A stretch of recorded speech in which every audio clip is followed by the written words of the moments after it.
할렐루야. 오늘도 새날을 주신 하나님을 찬양합니다. 오늘도 말씀이신 주님과 동행하면서 말씀에 근거해서 한 해를 잘 돌아보고 또 말씀에 근거해서 새해를 잘 계획하는 이날 하루가 되었으면 좋겠습니다. 오늘 우리에게 주시는 하나님의 말씀은 창세기 13장 말씀인데요. 그 중에 14절에서 17절까지 말씀을 봉독해 드리겠습니다. 하나님의 말씀을 경청하시기 바랍니다. 롯이 아브람을 떠난 후에 여호와께서 아브람에게 이르시되 너는 눈을 들어 너 있는 곳에서 북쪽과 남쪽 그리고 동쪽과 서쪽을 바라보라. 보이는 땅을 내가 너와 내 자손에게 주리니 영원히 이르리라. 내가 내 자손이 땅의 티끌 같게 하리니 사람이 땅의 티끌을 능히 셀 수 있을진데 내 자손도 세리라. 너는 일어나 그 땅을 종과 횡으로 두루 다녀보라. 내가 그것을 내게 주리라. 아멘. 오늘도 이 말씀을 통해 우리에게 주시는 하나님의 음성을 듣게 되기를 바랍니다. 저는 오늘 창세기 13장에 나오는 아브라함과 앞서 12장에서 기근으로 인해서 애굽으로 들어갔을 때의 아브라함을 서로 좀 비교해 보면서 우리에게 주시는 하나님의 메시지를 찾아보고자 합니다. 우선 12장에서 아브라함이 애굽으로 들어갔을 때 그는 대단히 겁에 질려 있었죠. 거대 제국 애굽의 사람들이 자신을 죽이고 아내를 차지할 것 같다는 엄청난 두려움에 사로잡히게 됩니다. 거대 제국의 힘 앞에서 생존 문제에 직면하게 된 것이죠. 그래서 그는 기껏 생각한 것이 아내를 누이라고 속이고, 즉 아내를 희생시켜서 자신의 생명을 지키려는 아주 못난 남편의 모습을 보이게 되죠. 13장에 오면 이제 다시 가나안으로 돌아온 아브라함은 또 다른 문제에 직면하게 되는데요. 하나님께 복을 받아서 가축도 짐승도 너무 많아집니다. 그런데 이것이 화근이 됩니다. 아브라함의 가축도 많고 롯의 가축도 너무 많은데 목초지와 또 생수는 한계가 있어서 더 이상 두 사람이 여기서 지속 가능한 삶을 살 수가 없는 것이죠. 그래서 아브라함의 목자들과 롯의 목자들이 계속 다투고 싸우는 것입니다. 자, 그런데 이 문제 앞에서 13장에서 아브라함은 문제를 대하는 태도가 사뭇 다릅니다. 아브라함은 12장처럼 애굽에서처럼 두려워하지 않습니다. 롯을 희생시켜 자신의 이익을 찾기보다는 오히려 자신이 한 발 물러나 손해를 보더라도 롯에게 우선권을 먼저 주려고 합니다. 12장에서 애굽에서 두려움에 사로잡힌 아브라함은 아내를 희생시켜 자신이 살 궁리를 하는 이기적이고 자기중심적인 인물이었죠. 이때 아브라함은 자신을 약속의 땅으로 보내신 하나님의 크고 위대하신 능력을 전혀 신뢰하지 못하는 정말 믿음이 밑바닥이었습니다.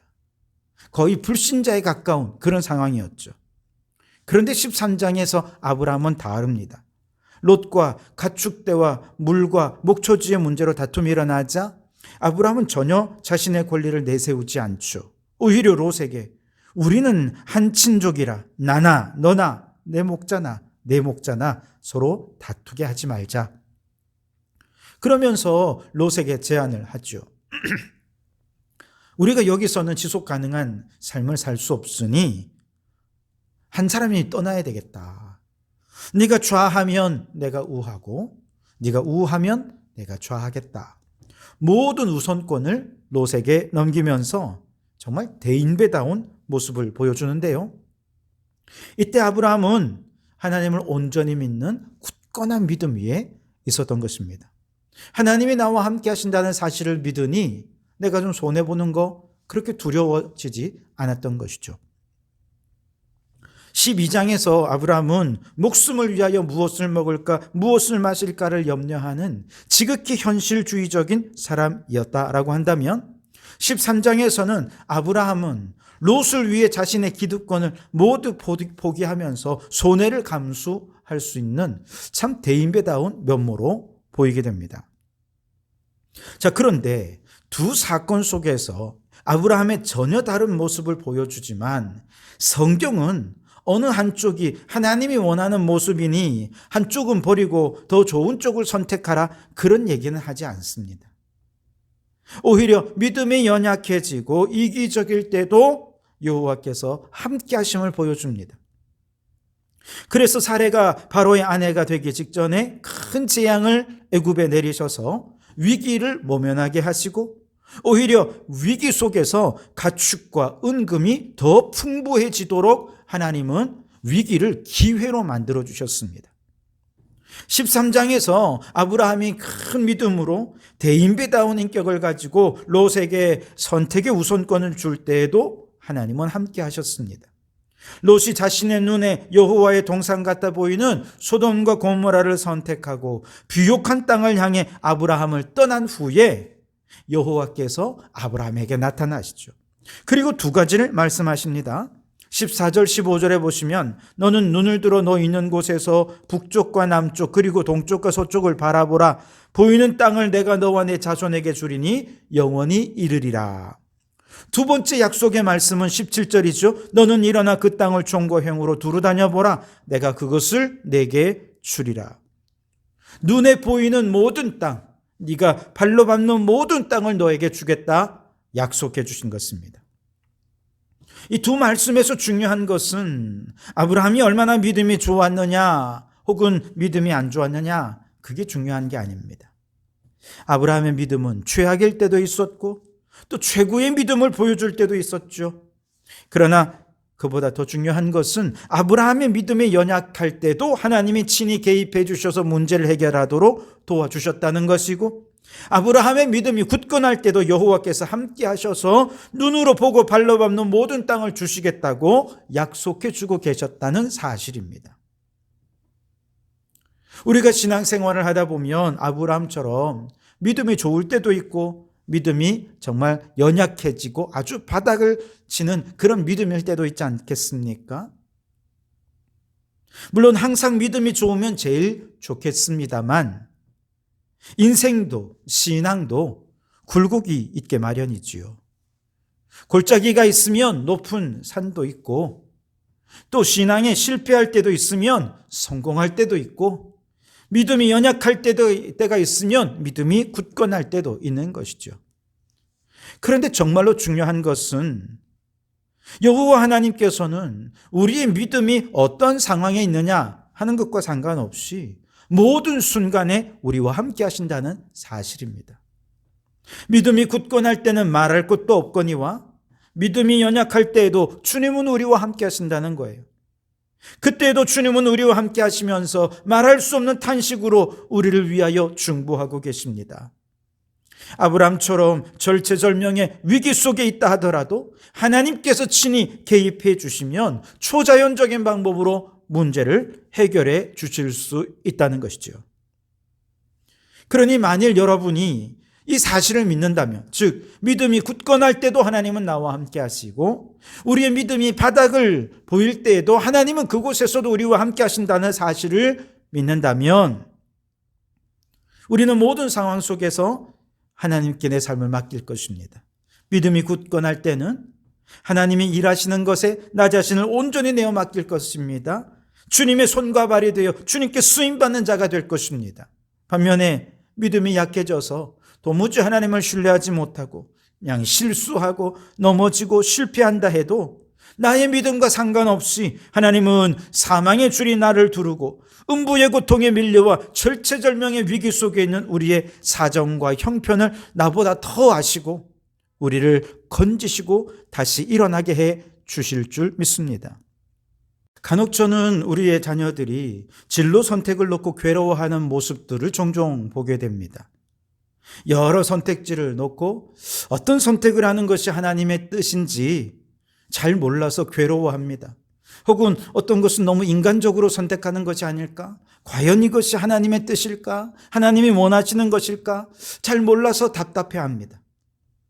혹시 인간적인 걸 선택했다가 하나님께 야단맞고 하나님의 채찍을 맞게 되면 어떻게 할까 걱정하는 경우들도 보게 됩니다. 그러나 여러분 걱정하지 마십시오.